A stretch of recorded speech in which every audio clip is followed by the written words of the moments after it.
আগে এগুলো ঠিক আছে নাকি আমাদেরকে দেখে নিতে হবে, তারপরে মেশিন স্টার্ট দিতে হবে। মধ্যে মনে হচ্ছে ঠিকই আছে সব, তারপরে একটু চেক দিয়ে নিচ্ছি।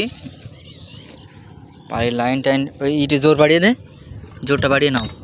ঠিক আছে, মেশিনের জোরটা আমরা একটু বাড়িয়ে নিলাম। এখন দেখা যাক আমাদের গার্ডদার সোয়ানুর রহমান সোয়ান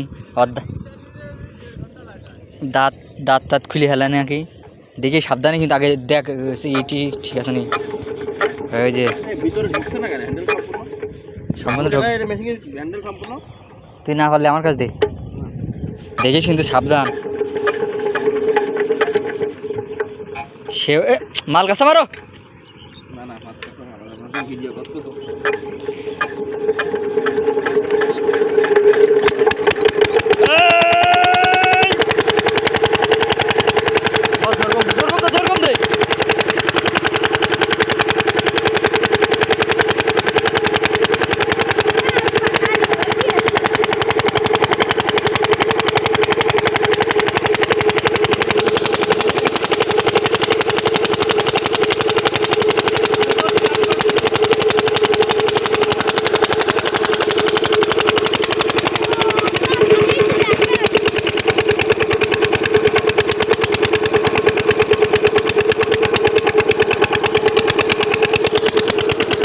ঘাল কেটে দিতে হবে।